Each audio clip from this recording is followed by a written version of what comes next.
Hey there, folks. Welcome to our cozy nook of tales and adventures.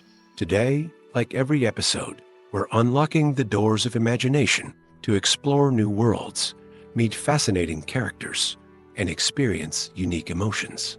I promise to take you on an unforgettable journey through the power of words. So, get comfy, grab your favorite drink, snuggle into that perfect spot, and get ready to lose yourself in a new story. Leave the outside world behind for a while and dive with me into the depths of storytelling. If you enjoy our content and want to support the channel, consider hitting that subscribe button and giving the video a thumbs up. Now, without further ado, let's dive into today's story. In the heart of what was once a bustling industrial district, an old warehouse stands as a silent sentinel of the past. Its weathered exterior, marked by the passage of time and the harsh realities of the wasteland, belies the miracle of life flourishing within. This is the story of Hope's Harvest, a hydroponic farm that has become a beacon of sustenance and renewal in a world struggling to rebuild. As dawn breaks over the ruins of the city, soft light filters through the warehouse's high windows, casting a warm glow on the rows of thriving plants inside. The gentle hum of water pumps and air circulators creates a soothing white noise, a stark contrast to the eerie silence that often pervades the outside world. Sarah, one of the farm's caretakers, enters through a carefully sealed airlock. The change in atmosphere is immediate and palpable. The air inside is humid and rich with the scent of growing things, a mix of earthy herbs, sweet fruiting plants, and the crisp aroma of leafy greens. She takes a deep breath, savoring the clean, oxygen-rich air that feels like a blessing in this post-apocalyptic world. As she moves through the aisles, her fingers brush against leaves of various textures, smooth, ruffled, delicate, and sturdy. The plants seem to lean towards her touch, vibrant and alive in their nutrient-rich baths. Tomato vines climb upwards on trellises, their fruits ranging from small green orbs to plump, red globes ready for harvest. Leafy lettuce and spinach form a carpet of green in shallow troughs, their roots dangling in the constantly circulating water below. The soft splash of water and the occasional drip from the hydroponic systems provide a gentle rhythm to Sarah's morning routine. She checks each section methodically, adjusting nutrient levels and inspecting for any signs of distress among her charges. Every plant is precious, a lifeline in a world where fresh food is a rare luxury. In one corner, experimental crops are thriving under specialized lighting. Strawberry plants, once thought lost to the harsh new climate, bear tiny white flowers, promises of sweet fruits to come. Nearby, a patch of herbs releases their aromatic oils into the air as Sarah's clothing brushes against them. Basil, thyme, and mint create a fragrant melody that seems to awaken the senses and soothe the soul. As the morning progresses, other members of the community begin to arrive. They move with purpose, but without hurry, each finding their place in the day's tasks. There's a sense of reverence in their actions, a deep appreciation for the abundance surrounding them. Conversations are held in low, gentle tones, as if to avoid disturbing the plant's growth. Old Mr. Chen, a pre-war botanist, shuffles through the aisles with a well-worn notebook in hand. His eyes sparkle with curiosity as he examines a new variety of radiation-resistant cucumber he's been developing. The fruits hang like pale jade ornaments among the vines, a testament to human ingenuity and nature's resilience. In another section, young apprentices are learning the delicate art of pollination. With small brushes, they gently transfer pollen between flowering plants, their movements careful and deliberate. The soft buzz of a few precious bees, housed in a special enclosure nearby, adds to the atmosphere of growth and renewal. As midday approaches, the quality of light changes, becoming more intense. Automated systems adjust the shading panels, casting dappled shadows across the growing areas. This interplay of light and shadow creates an almost magical ambience, turning the warehouse into a cavern of green wonders.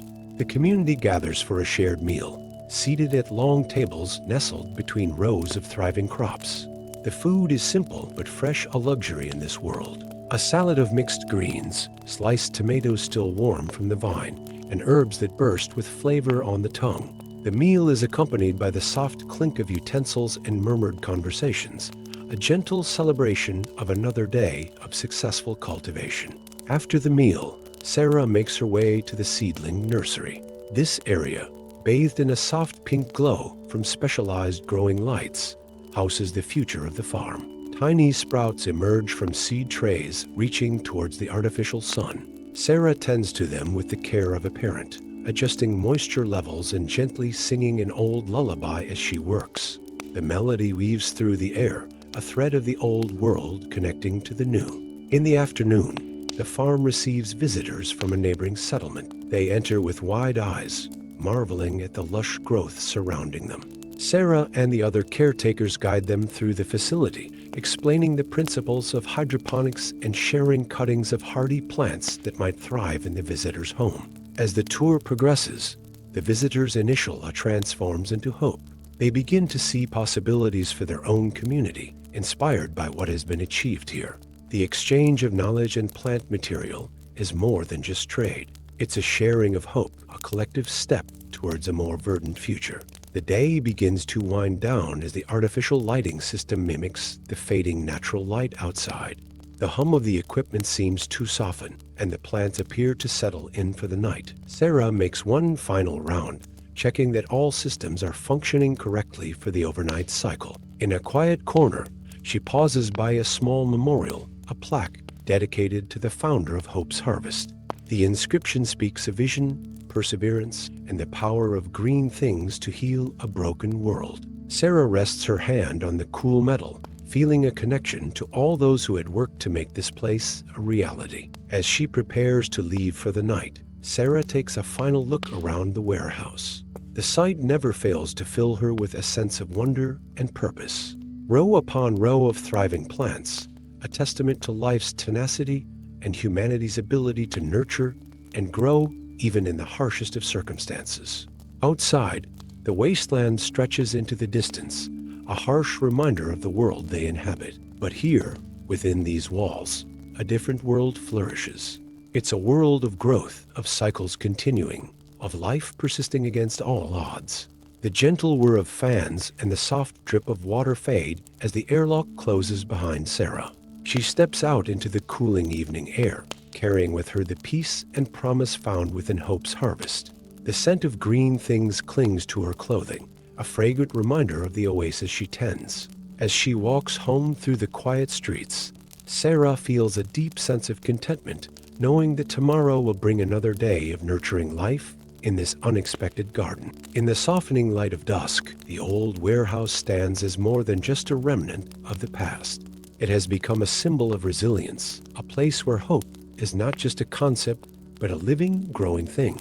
And as night falls over the wasteland, inside Hope's Harvest, life continues its gentle, persistent cycle, a green heart beating steadily in a world learning to bloom again. Story 2. In the heart of a long-abandoned town, where the echoes of the old world had long since faded, stood a building that time seemed to have forgotten. Its weathered brick facade and grand columns hinted at its former glory, a silent sentinel amid the quiet desolation. This was the Springville Public Library, a treasure trove of knowledge waiting to be rediscovered. As the pale morning light crept over the horizon, casting long shadows across the cracked pavement, a solitary figure approached the library's entrance. This was Marcus, a gentle-eyed man in his 40s, his weathered face telling tales of a life lived in the harsh realities of the wasteland. Yet there was a spark of curiosity in his eyes, a thirst for knowledge that had led him on this pilgrimage to the fabled library. Marcus paused at the foot of the stairs, his hand resting on the smooth, worn banister. He took a deep breath, inhaling the crisp morning air tinged with the scent of old stone and distant greenery. The world around him was quiet, save for the soft rustle of leaves in a gentle breeze and the occasional chirp of a brave bird. With reverent steps, Marcus ascended the stairs, each footfall echoing softly in the stillness. The massive wooden doors of the library stood before him, their ornate carvings telling stories of a bygone era.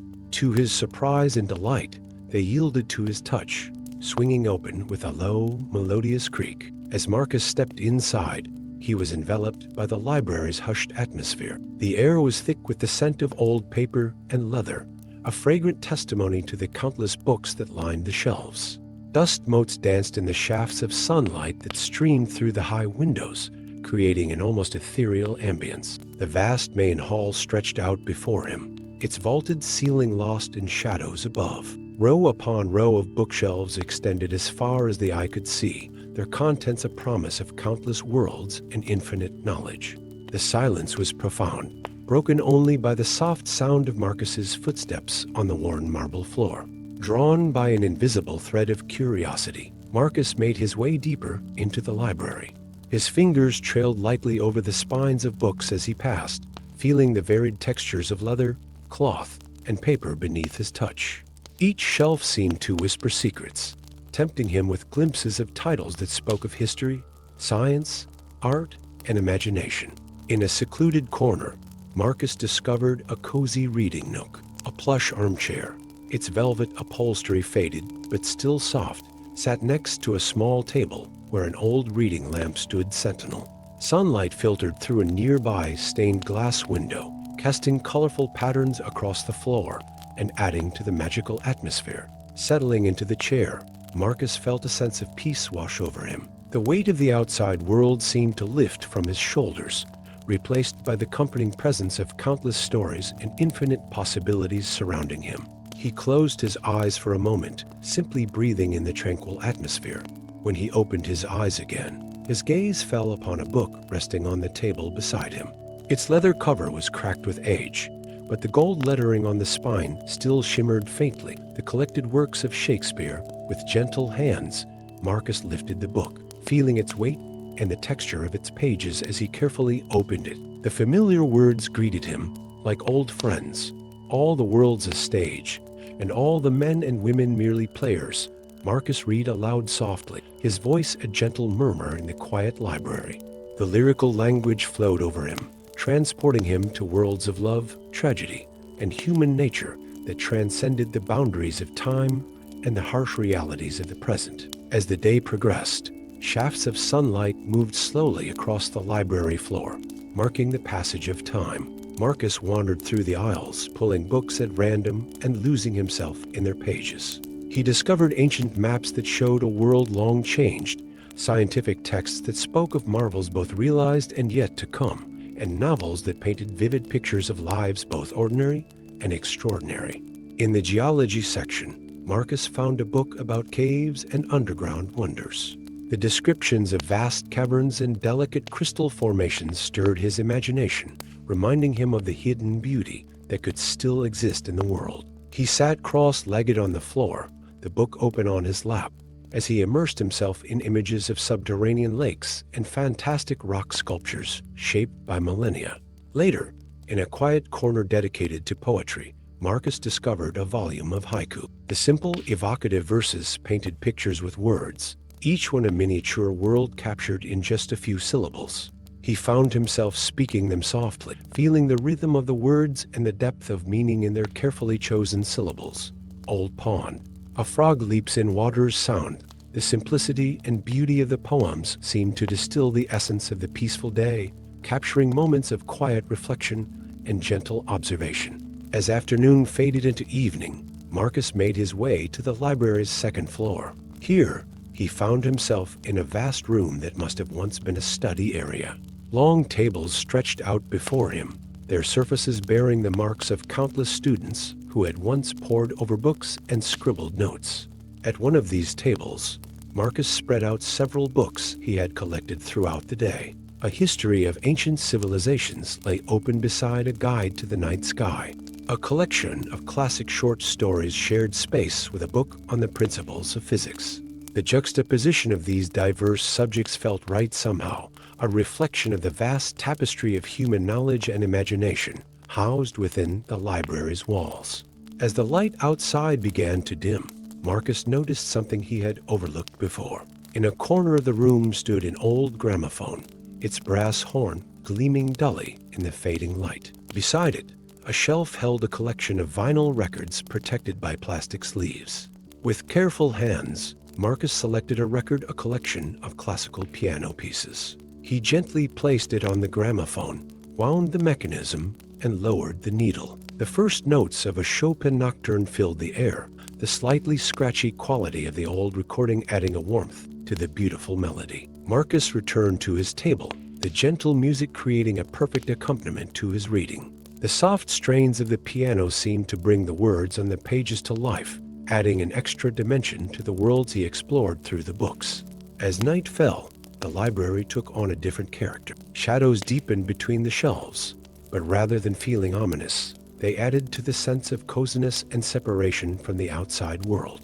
Marcus lit the old reading lamp, its warm glow creating a circle of light that held the darkness at bay. He found himself returning to the Shakespeare volume, this time opening to A Midsummer Night's Dream. The playful tale of fairies and mixed-up lovers felt particularly appropriate in the magical atmosphere of the nighttime library. Marcus read softly aloud, giving voice to Puck and Oberon, Titania and Bottom, the words weaving a spell of whimsy and wonder around it. As the night grew late, Marcus felt a deep sense of contentment settle over him. He had spent a day surrounded by the accumulated knowledge and creativity of centuries, and he felt enriched by the experience. The library had offered him a sanctuary, a place of peace and discovery in a world that often lacked both. Reluctantly, Marcus began to prepare for his departure. He carefully returned each book to its proper place on the shelves, his movements slow and deliberate, a silent thank you for the gifts they had given him. The gramophone had long since fallen silent, the last notes of a Beethoven symphony fading into memory. Before leaving, Marcus paused in the center of the main hall. He closed his eyes and took a deep breath, imprinting the scent and feel of the library in his memory. When he opened his eyes, he smiled softly, knowing that he would carry this day with him always, a bright spot of tranquility and wonder to return to in his mind whenever the outside world became too harsh.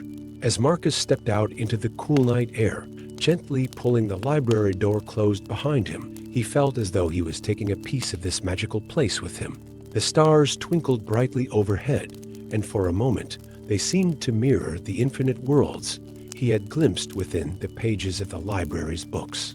With a heart full of stories and a mind expanded by knowledge, Marcus began his journey home. The Springville Public Library stood silent behind him, a guardian of wisdom and imagination, waiting patiently for the next seeker of knowledge to discover its treasures. Story 3. In the quiet solitude of a world forever changed, an old cabin stood nestled among towering pines, its weathered wooden walls a testament to endurance. Inside, dust motes danced in slanted beams of afternoon sunlight, and the air hung heavy with the scent of aged paper and lingering pine. It was here, in this humble refuge, that an unexpected miracle occurred, a beacon of hope in the form of a forgotten radio crackling to life. Elias, a gentle soul with silver-streaked hair and kind eyes, had called this cabin home for more years than he cared to count. His days passed in peaceful routine, tending to his small garden and repairing the cabin's creaky boards.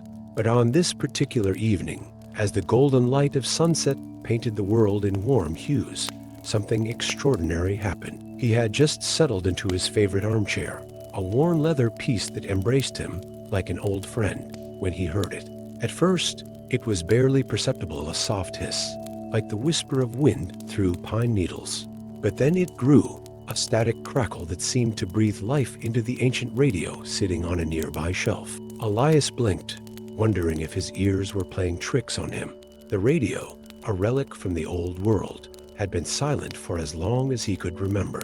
Its dials were caked with dust, its antenna bent at an odd angle. Yet now, impossibly, it hummed with energy. With careful movements, as if approaching a timid animal, Elias rose from his chair and crossed the room. The floorboards creaked softly beneath his feet, a familiar sound that grounded him in this surreal moment. As he reached the shelf, he extended a hand towards the radio, his fingers trembling slightly with a mix of anticipation and disbelief. The moment his fingertips brushed against the cool metal of the dial, the static cleared. A voice emerged, soft and warm, filling the cabin with its gentle tones. "Good evening, friends," it said, the words slightly muffled but unmistakable. "This is Rose, broadcasting from Hope's Haven. If you're out there, if you can hear me, know that you're not alone." Elias sank to his knees before the radio, his eyes wide with wonder. The voice, Rose's voice, continued, weaving a tapestry of words that spoke of resilience, of beauty found in unexpected places, of the enduring spirit of humanity. As Rose spoke, Elias felt a warmth spreading through his chest, a feeling he hadn't experienced in years. It was hope, fragile but undeniable, blossoming within him, like the first flowers of spring after a long, harsh winter. The broadcast continued, Rose's soothing tones filling the cabin with stories of the old world. She spoke of bustling cities with towers that scraped the sky, of libraries filled with more books than one could read in a lifetime, of music that could make the heart soar and bring tears to the eyes. Elias closed his eyes, letting the words wash over him. In his mind's eye, he saw the world Rose described vibrant, alive, full of possibilities. The gentle crackle of the radio added a layer of nostalgia to the images, like viewing old photographs through a soft focus lens. As the evening deepened into night, Rose's stories gave way to music. The first notes of a piano concerto drifted from the radio's speakers, filling the cabin with its delicate melody. Elias felt his body relax, tension he didn't even know he was carrying melting away as the music enveloped him. He returned to his armchair, sinking into its familiar embrace, but kept his gaze fixed on the radio. The music painted pictures in his mind of moonlit gardens, of gentle waves lapping at a shoreline, of a world at peace. For the first time in years, Elias felt truly connected to something beyond the confines of his solitary existence. As the concerto faded into silence, Rose's voice returned. "Remember, friends," she said, her words soft but clear, "that even in the darkest of times, there is always light to be found. Sometimes we just need to adjust our eyes to see it." With those words, the broadcast ended, replaced by a gentle static. But the silence that followed wasn't empty. It was filled with the echoes of hope, of connection, of a world beyond the cabin walls. Elias sat in his chair long into the night, his mind awhirl with the images and emotions stirred by the broadcast. As the first light of dawn began to paint the eastern sky, he made a decision. He would wait every evening by the radio. He would listen for Rose's voice, for the stories and music that brought color back into his world. Days passed, each one marked by the anticipation of evening. Elias found himself moving through his daily tasks with a new sense of purpose. He repaired the cabin's roof with extra care, cleared the overgrown path leading to his door, and even expanded his small vegetable garden. Every evening, as the sun dipped below the horizon, Elias would settle by the radio. Sometimes there would be only static, the airwaves silent, but more often than not, Rose's voice would emerge from the speakers, a lifeline connecting Elias to a wider world. She shared news of other settlements, of people coming together to rebuild. She read poetry that spoke of resilience and hope, the carefully chosen words painting vivid pictures of a world reborn. And always, there was music, sometimes a lone guitar, other times a full orchestra, the melodies weaving dreams of beauty and possibility. As the weeks turned to months, Elias noticed changes in himself. He stood taller, moved with more energy. The lines around his eyes, once etched by worry and solitude, now crinkled with frequent smiles. He even began to sing along to the songs he recognized from Rose's broadcasts, his voice rusty, but growing stronger with each passing day. One evening, as autumn painted the world in shades of gold and crimson, Rose made an announcement that sent a thrill through Elias. "To all our listeners," she said, her voice warm with excitement, "we're organizing a gathering. A chance for us to meet, to share stories and songs, to remind ourselves that we're not alone in this vast world." She went on to give details, a location, a date, a promise of safety and welcome for all who could make the journey. Elias listened with bated breath, his heart racing at the possibility of meeting Rose, of connecting with others who had found solace in her broadcasts. The decision to go wasn't an easy one. The journey would be long, potentially dangerous. Elias hadn't ventured far from his cabin in years. But as he looked around at the walls that had been his entire world for so long, he knew he couldn't stay. The radio had awakened something in him, a yearning for connection, for community, for a life beyond mere survival. In the days that followed, Elias prepared for his journey. He packed carefully, choosing items with practical value, but also tucking away small treasures. A book of poetry Rose had once read on air, a harmonica he'd rediscovered while cleaning, a smooth river stone that fit perfectly in his palm. The morning of his departure dawned clear and crisp. Elias stood at the cabin's threshold, looking back at the space that had been his sanctuary for so long. The radio sat on its shelf, silent now but promising future broadcasts, future connections. He smiled, knowing that whether he returned to this place or found a new home among the community Rose had brought together, he would carry the hope it had given him always. With a deep breath, Elias stepped out into the world beyond his cabin. The path ahead was long and uncertain, but for the first time in years, he faced the future, not with fear, but with anticipation. In his mind, he could almost hear Rose's voice, gentle and encouraging. Remember, friends, that every journey begins with a single step, and you're not walking alone. As Elias made his way down the overgrown path, the morning sun warming his face, he began to hum one of the tunes from Rose's broadcasts. The melody drifted on the breeze, a song of hope carrying him forward into a world of new possibilities, all sparked by an old radio and a voice that refused to let the light of humanity fade away. Story 4.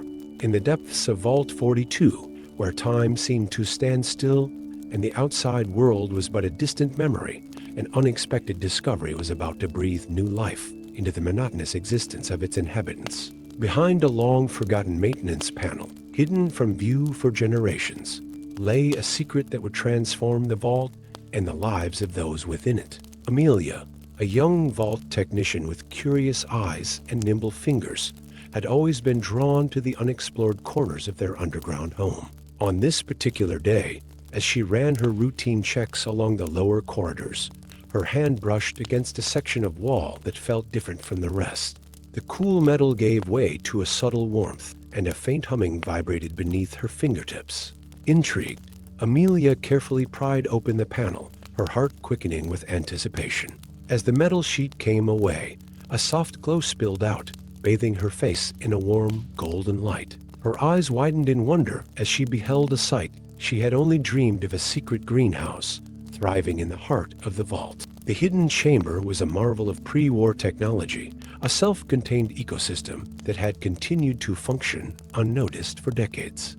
Rows of plants stretched before her, their leaves a vibrant green that seemed almost unreal after years of seeing only the muted colors of the vault. The air was thick with humidity, carrying the rich scent of earth and growing things. Amelia stepped inside, the door sliding shut behind her with a gentle hiss. The ambient noise of the vault faded away, replaced by the soft burble of water circulating through hydroponic systems and the almost imperceptible hum of grow lights.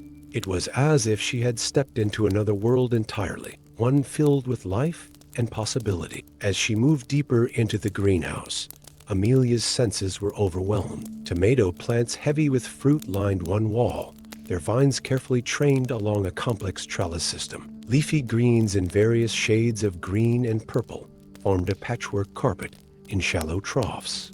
In one corner, a small citrus tree bore tiny, fragrant fruits that filled the air with a tangy sweetness.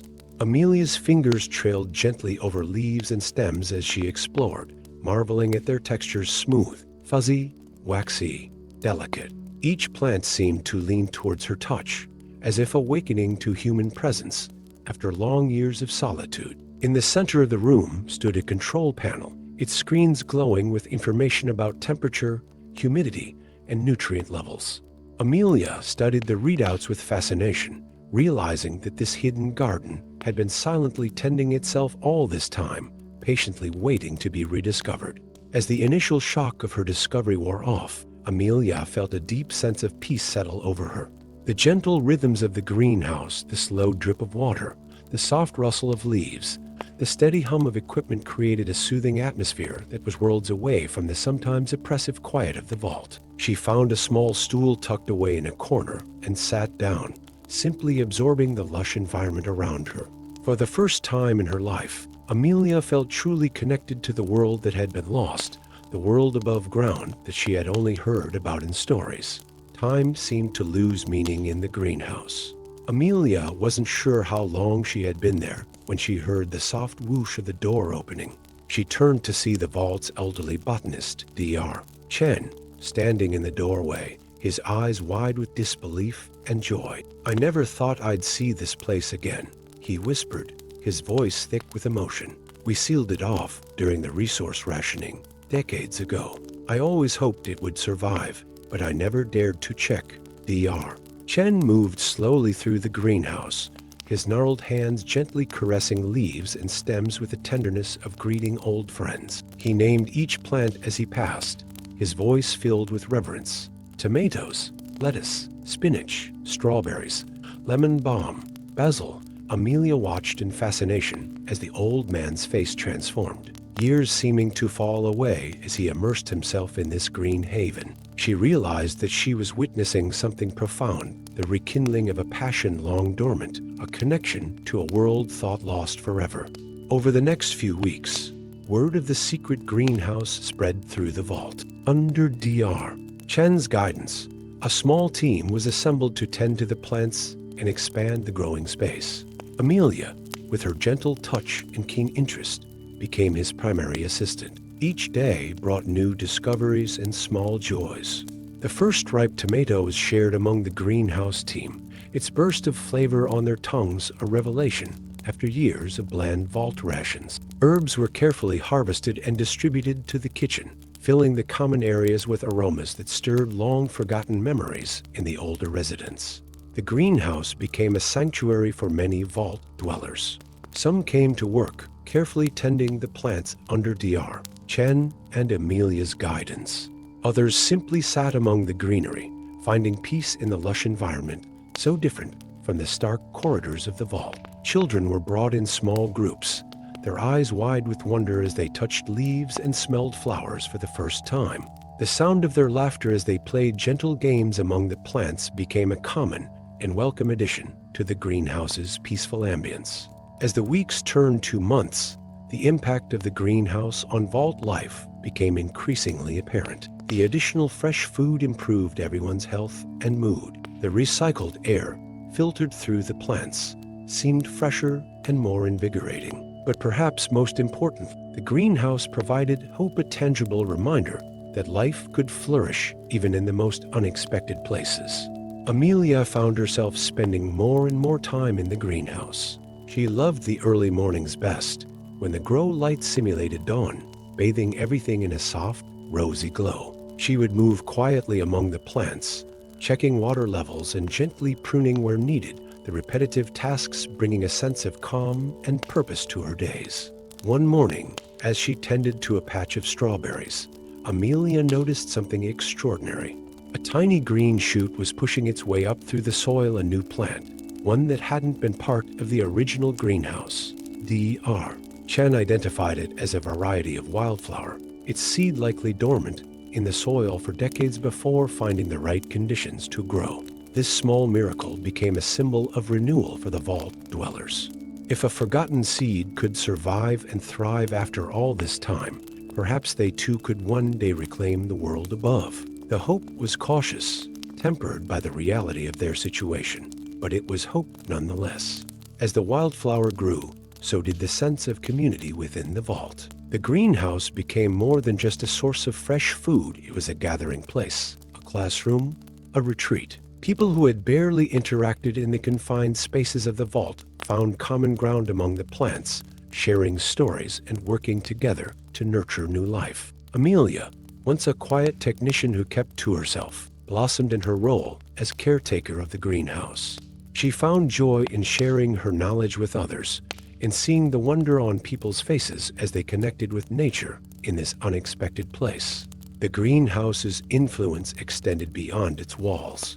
Inspired by the lush growth within, vault residents began small hydroponic projects in their quarters. Corridors that had once been stark and utilitarian were gradually softened by the presence of potted herbs and vines trained to climb along pipes and conduits. The vault's recycling systems were modified to accommodate the increased plant matter, creating a more efficient and sustainable ecosystem. The air grew fresher, the mood lighter, as the entire vault seemed to breathe with new life. As Amelia stood in the greenhouse one evening, watching the grow lights dim to simulate sunset, she reflected on the transformation that had taken place. The secret garden, hidden away for so long, had not only survived, but had thrived, waiting patiently to share its gifts. In nurturing these plants, the people of Vault 42 had rediscovered a part of themselves, a connection to the earth, to growing things, to the cycle of life that continued even in this underground world. The soft hum of the greenhouse systems, the gentle rustle of leaves, the earthly scent of growing things all combined to create a soothing symphony that spoke of resilience, of hope, of life finding a way even in the most unlikely of places. As Amelia closed her eyes and breathed deeply, she felt a profound sense of peace and belonging. Here, in this hidden oasis, she had found her purpose and her home. Story 5. In the heart of a long-abandoned city, where nature had begun to reclaim its domain, stood a building that seemed to defy the passage of time. Its weathered facade bore the scars of decades, yet it remained steadfast, a silent guardian of knowledge and history. This was the Oakville Museum of Natural History, a forgotten treasure trove waiting to be rediscovered. As dawn broke over the crumbling skyline, a solitary figure made his way through the overgrown streets. This was Thomas, a gentle soul with silver-streaked hair and eyes that sparkled with curiosity. He had journeyed for days, drawn by rumors of this preserved sanctuary of the past. Thomas approached the museum's grand entrance, its once polished marble steps now adorned with a carpet of moss and small flowering plants. The massive wooden doors, their intricate carvings still visible beneath a layer of vines, stood slightly ajar, an invitation to the wonders within. With a deep breath, Thomas stepped inside. The air was cool and still, carrying the faint scent of dust and aged paper. Shafts of early morning light filtered through high windows, their beams catching motes of dust that danced like tiny constellations in the quiet space. The foyer opened up before him, a vast hall that seemed to hold its breath in anticipation. Faded banners hung from the ceiling, their colors muted, but still hinting at the vibrancy they once possessed. To his left and right, corridors branched off, promising unexplored realms of knowledge. Thomas's footsteps echoed softly as he made his way deeper into the museum. He found himself in a gallery dedicated to ancient civilizations. Glass cases lined the walls, their contents a testament to human ingenuity and artistry across millennia. In one display, a collection of delicate pottery caught his eye. The earthenware vessels, their surfaces adorned with intricate patterns, spoke of daily life in a world long past. Thomas leaned in close, marveling at the skill of hands that had shaped clay thousands of years ago. He could almost hear the distant echo of a potter's wheel spinning, feel the cool slip of clay between his fingers. Moving on, he entered a hall filled with natural wonders. Enormous fossils dominated the space. The skeleton of a long-necked sauropod stretched overhead, its bones telling a story of a world ruled by giants. Nearby, the fossilized remains of ancient sea creatures reminded Thomas of the ever-changing nature of the earth. A gentle breeze whispered through the hall, carrying with it the faint scent of the sea. Thomas closed his eyes for a moment, imagining the prehistoric oceans teeming with life. The soft sound of his own breathing mingled with the imagined lapping of waves against an ancient shore. As the morning light grew stronger, Thomas found himself in a room dedicated to the marvels of the plant kingdom. Here, carefully preserved specimens and intricate models showcased the diversity of flora that once covered the earth. A display of oversized flower models caught his attention, their vibrant colors and complex structures, a reminder of nature's artistic flair. Thomas reached out, his fingers hovering just above the petal of a giant sunflower model. Though he couldn't touch it, he could almost feel the velvety texture, imagine the warmth of sunlight on its face. The room seemed to come alive around him, filled with the phantom rustling of leaves and the distant hum of pollinating insects. As midday approached, Thomas discovered a small reading nook tucked away in a corner. A plush armchair, its fabric faded but still inviting, stood next to a window that overlooked what must have once been a beautiful garden. Now, Wildflowers and resilient shrubs had transformed the space into a haven for small creatures. Settling into the chair, Thomas pulled a book from a nearby shelf. Its leather cover was soft with age, the gold lettering on the spine barely legible. Wonders of the microscopic world. As he carefully turned the pages, he was transported into a realm of tiny marvels, intricate snowflakes, the complex structures of pollen grains, the alien landscape of a droplet of pond water teeming with life. The afternoon passed in peaceful exploration. Thomas wandered through halls dedicated to the diversity of animal life, marveling at taxidermied specimens that stood as silent ambassadors of species long vanished from the world. In the avian section, he found himself surrounded by a rainbow of feathers, the still forms of birds caught in mid-flight or delicate poses. A display of nests caught his attention, each one a masterpiece of natural engineering. From the tiny, delicate cup of a hummingbird's nest to the intricate weave of a weaver bird's home, each spoke of the instinctive artistry of the natural world. Thomas leaned in close, imagining the patient work of small beaks and clever claws, the gentle weight of eggs, the first peeps of hatchling. As the light began to soften, taking on the golden hues of late afternoon, Thomas found himself in a gallery dedicated to the night sky. Here, models of planets hung suspended from the ceiling, their surfaces painted with meticulous detail. A large diorama of the Milky Way spread across one wall, tiny pinpricks of light representing countless stars. The room was bathed in a soft, blue-tinted light that mimicked the glow of a full moon. As Thomas's eyes adjusted, he noticed constellations painted on the ceiling in luminescent paint, creating the illusion of a clear night sky. He sat on a bench in the center of the room, tilting his head back to take in the cosmic display above. In this peaceful space, Thomas felt a profound connection to the vastness of the universe. The gentle hum of long-dormant equipment provided a soothing background noise, like the distant song of the spheres.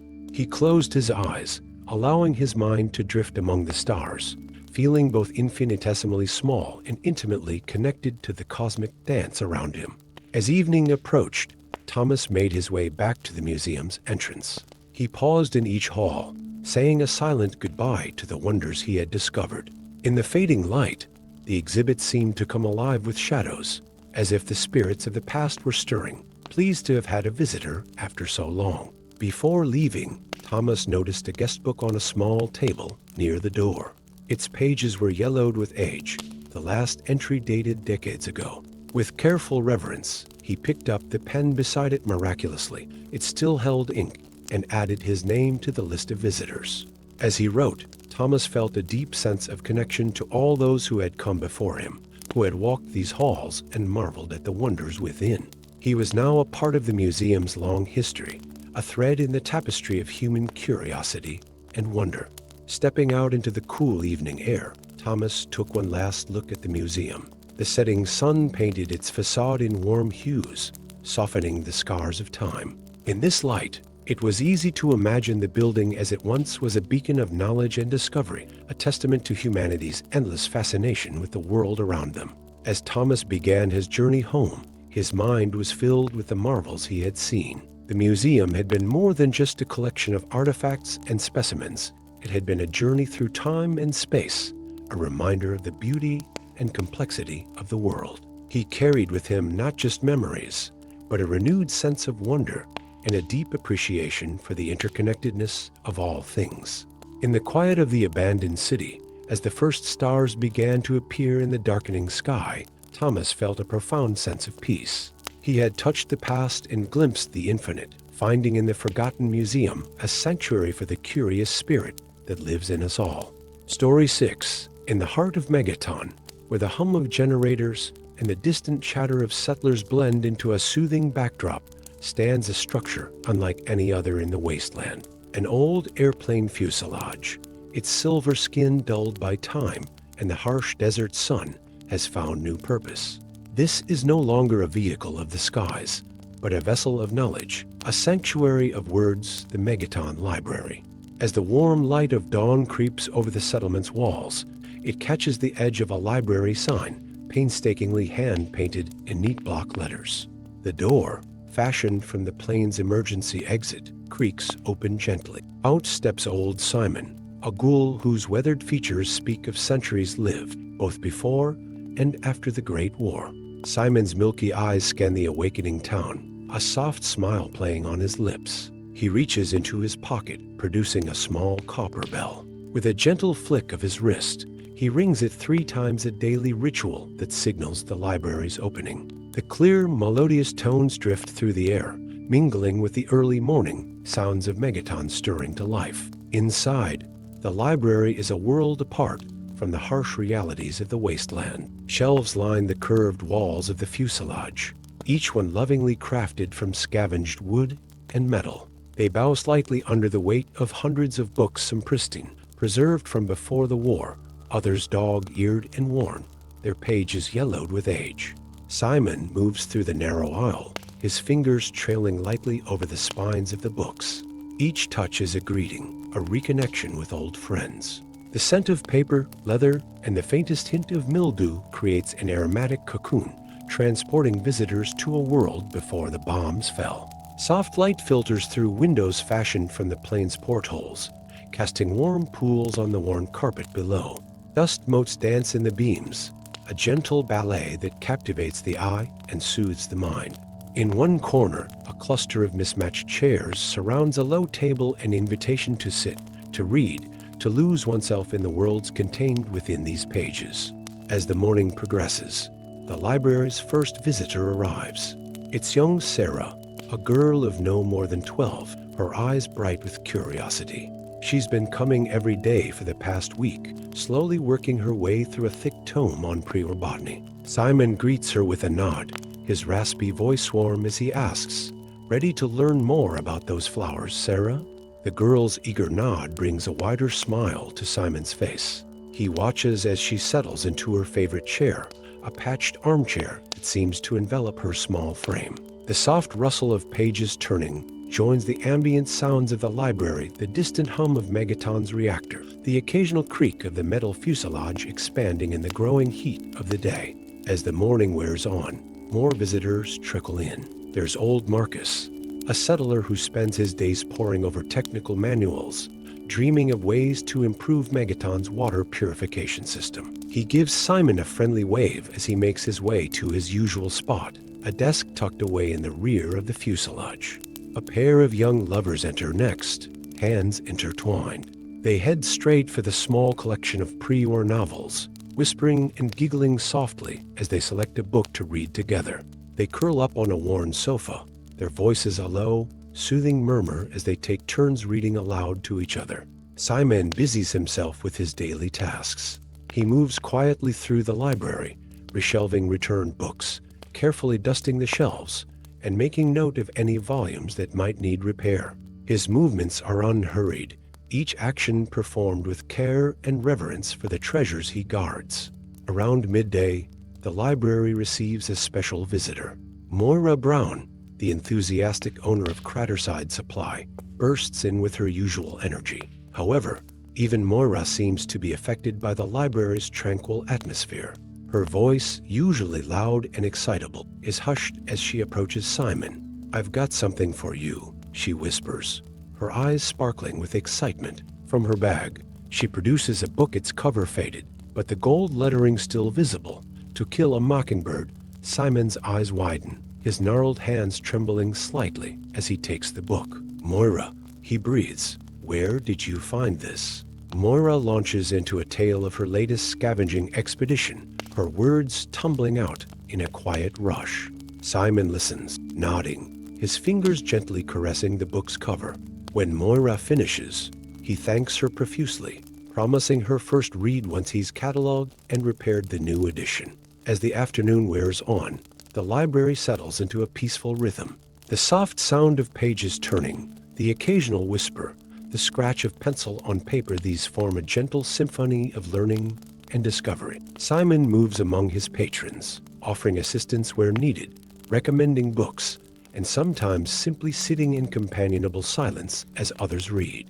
Sarah, deeply engrossed in her botany book, suddenly gasps softly. "Mr. Simon," she calls, her voice barely above a whisper. "I think I've found it." She points to a page depicting a flower with delicate purple petals. This looks just like the ones growing near the water plant. Simon leans in, examining the picture. "Well done, Sarah," he says warmly. "That's a salpoglossus, also known as the painted tongue. Beautiful, isn't it?" Sarah nods enthusiastically, her finger tracing the outline of the flower on the page. As the day begins to wane, the quality of light in the library changes. The warm golden hues of afternoon filter through the portholes, casting long shadows across the floor.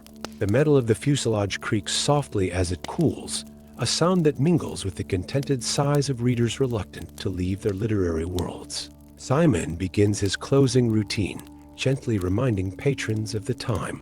Books are returned, bookmarks carefully placed to hold places until tomorrow. The young lovers leave hand in hand, already discussing which book they'll read next. Marcus gathers his notes, his brow furrowed in thought, mind still wrapped around the possibilities he's discovered. Sarah is the last to leave, carefully placing her botany book on Simon's desk. "May I continue tomorrow, Mr. Simon?" she asks, her voice tinged with hope. "Of course, my dear," Simon replies, patting her hand. "The flowers will be waiting for you." As the last patron departs, Simon takes a moment to survey his domain. The library is quiet now, but not silent. The books seem to whisper among themselves, sharing the stories they've witnessed today. Shadows lengthen, but the library remains a warm, inviting space. Simon walks the aisle one last time, straightening a book here, adjusting a chair there. He pauses at the new edition, To Kill a Mockingbird, running his finger along its spine. Tomorrow, he'll begin the careful process of repair and preservation. For now, he's content knowing that another piece of the old world, another story, has found its way to safety. As he reaches the door, Simon turns to look back at the library. In the fading light, the rows of books stand as sentinels, guardians of knowledge in a world that has lost so much. Yet here, in this repurposed fuselage in the heart of Megaton, the wisdom and stories of the past are preserved, waiting to enlighten and entertain a new generation. Simon steps outside, the cooler evening air a gentle caress on his weathered skin. He rings his copper bell once more, 3 clear, sweet notes that signal the end of another day at the Megaton Library. As the sound fades, blending with the evening sounds of the settlement, Simon closes the door gently behind him. Inside, the library settles into its nighttime quiet, the books and the stories they contain waiting patiently for tomorrow, when once again they'll open their pages to those seeking knowledge, adventure, or simply a moment of peace in the harsh world of the wasteland. Story 7. In the heart of the capital wasteland, where barren landscapes stretch as far as the eye can see, there exists a place that defies the very notion of desolation. Hidden from prying eyes and protected by nature's own camouflage, the lush community of Oasis thrives like a verdant jewel amidst the dust and debris of a world long past. As dawn breaks over the wasteland, the first rays of sunlight filter through the dense canopy of leaves surrounding Oasis. Unlike the harsh, unforgiving light that scorches the barren earth beyond, here, the sunshine is dappled and gentle, creating a mesmerizing dance of light and shadow on the forest floor. The air in Oasis is different too, where the wasteland beyond is filled with the acrid scent of decay and radiation. Here the atmosphere is rich with the fragrance of life. The earthy aroma of damp soil mingles with the sweet perfume of blooming flowers, creating a bouquet that feels almost foreign in this post-apocalyptic world. At the heart of Oasis stands Harold, once a man, now a sentient tree whose branches spread protectively over the community. His gnarled bark face creases into a smile as he feels the warmth of the morning sun. From his branches, leaves unfurl, adding to the lush canopy above. As the day begins in earnest, the residents of Oasis stir from their slumber. Unlike the harsh awakening in the wasteland, where each day is a fight for survival, here the morning routine is gentler, more reminiscent of a time long past. Sapling, one of the younger members of the community, emerges from her dwelling, a cozy structure seamlessly integrated into the living forest. She pauses, taking a deep breath of the clean, oxygen-rich air. The soft moss beneath her bare feet provides a natural carpet, cool and comforting against her skin. Sapling makes her way to the community's central grove, where a crystal-clear spring bubbles up from the earth. The sound of water trickling over smooth stones creates a soothing melody, nature's own lullaby. She cups her hand, bringing the cool, pure water to her lips. In a world where clean water is a precious commodity, this simple act feels like a luxury. As the morning progresses, more of Oasis's residents emerge to start their day. There's a peaceful rhythm to their movements, a stark contrast to the frantic pace of survival outside their green haven. Some tend to the abundant vegetable garden, their hands gently working the rich soil. Others gather fruits from the laden branches of trees, their baskets filling with a colorful array of nature's bounty. The tree minders, guardians of herald and keepers of Oasis's secrets, begin their daily rituals.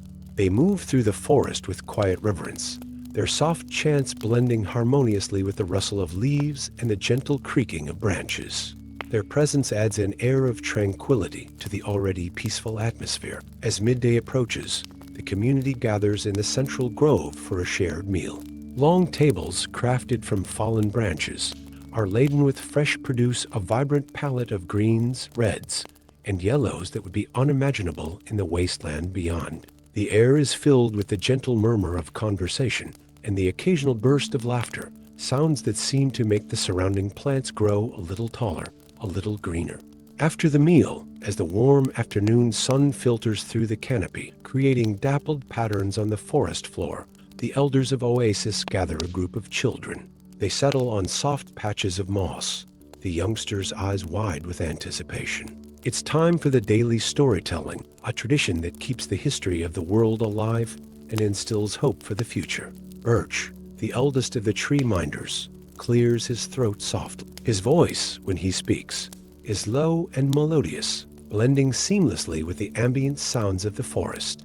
Children, he begins, today I will tell you about the world that was, and the world that can be, as Birch weaves his tale, painting pictures of green fields and bustling cities, of a time before the Great War. The children listen in rapt attention. Even some adults pause in their tasks, drawn in by the elder's soothing voice and the vivid imagery of his words. But remember, Birch continues, his voice taking on a hopeful lilt, what once was can be again. Here in Oasis, we nurture the seeds of that old world, keeping them safe until the time comes for them to spread across the wasteland once more. As this storytelling session comes to an end, the children disperse, their imaginations alight with visions of a greener world. Some head to the small nursery, where seedlings are tenderly cared for, ready to be planted when the time is right. Others join their parents in the daily tasks that keep Oasis thriving. As afternoon fades into evening, the quality of light changes, turning the green canopy into a tapestry of gold and amber. The air cools slightly, carrying with it the sweet scent of night, blooming flowers beginning to open their petals. In a quiet corner of Oasis, near where Harold's roots delve deep into the earth, a small group gathers for meditation. They sit in a circle, their breathing slow and steady, matching the rhythm of the forest around them. The gentle rustle of leaves and the distant sound of the bubbling spring create a natural white noise, soothing and centering. As twilight deepens, bioluminescent fungi begin to glow softly, dotting the forest floor with points of ethereal blue and green light. Fireflies emerge, their gentle flashing adding to the magical ambience. The night creatures of Oasis, small, harmless descendants of pre-war animals, begin their nightly songs, a symphony of chirps, croaks, and soft hoots.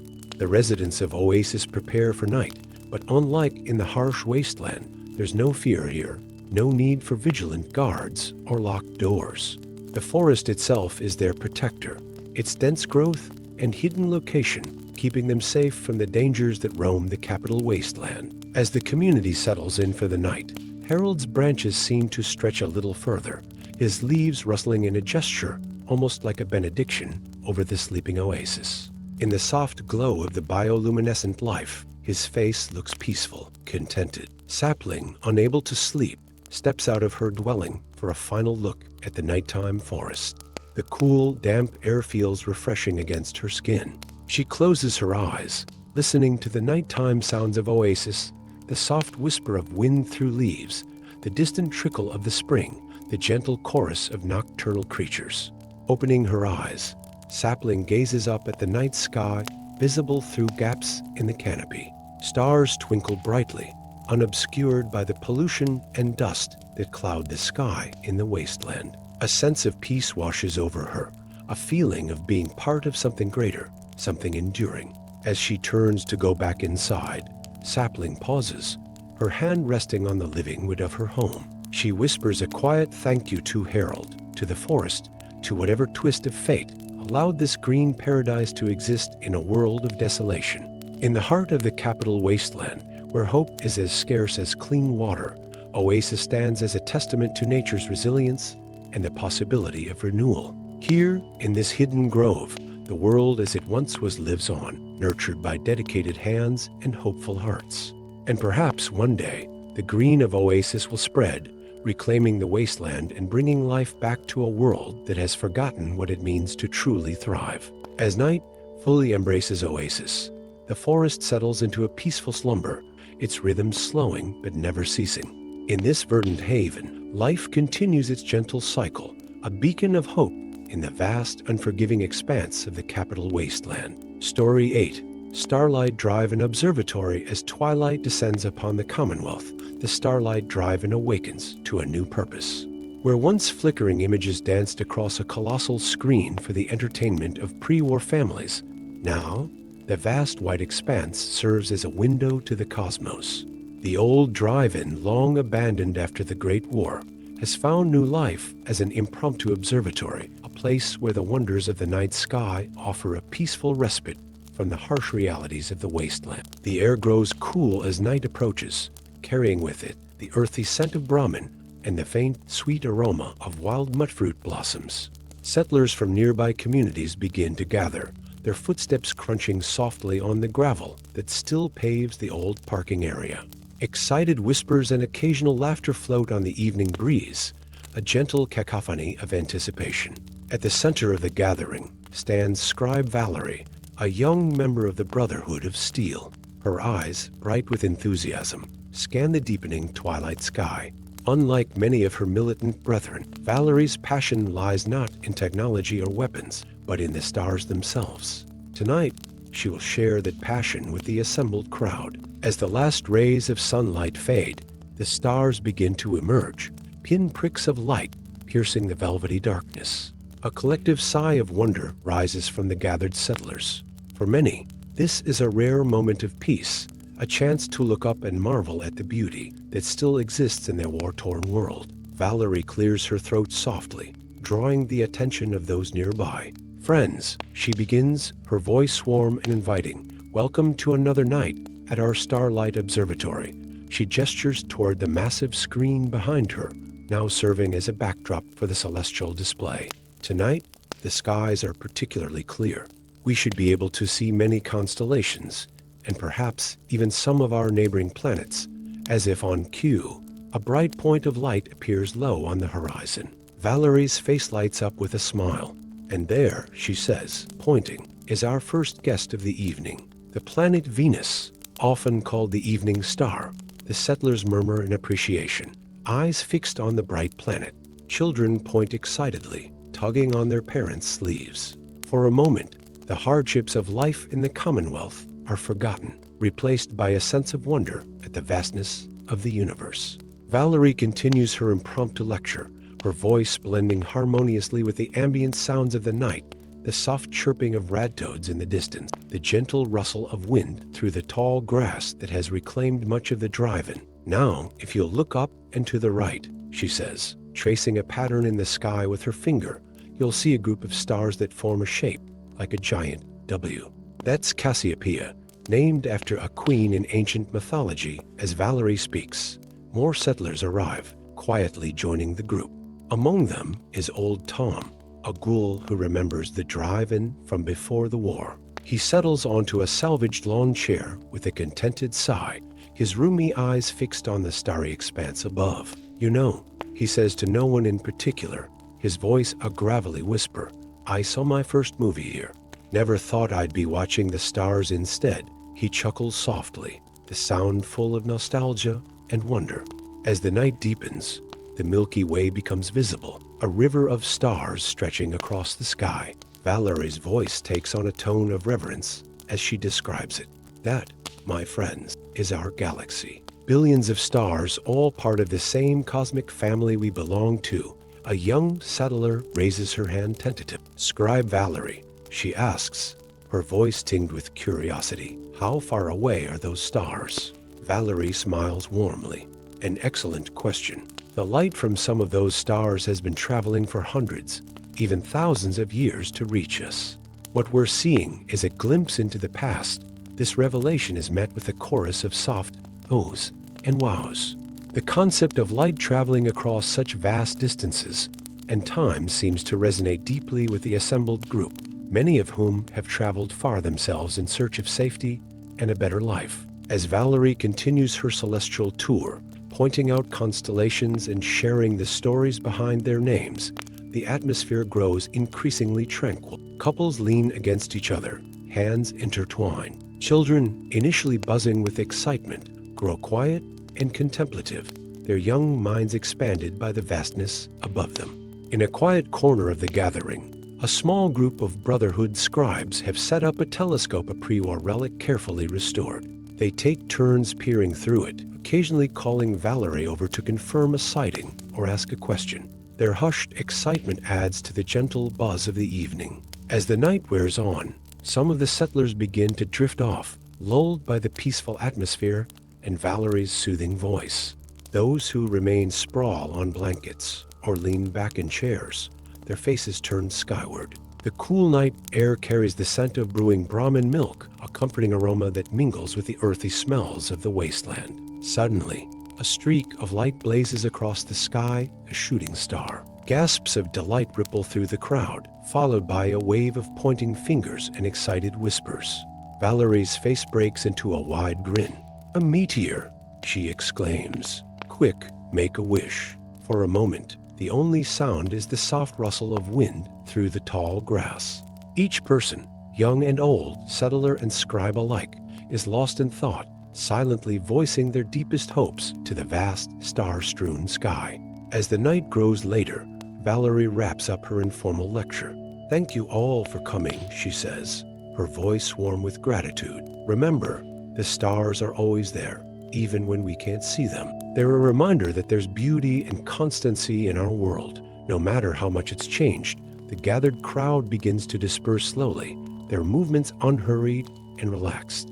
Many linger, reluctant to leave the peaceful atmosphere of the makeshift observatory. Conversations buzz softly as people share their thoughts on the night's celestial show. Old Tom approaches Valerie, his weathered face creased in a smile.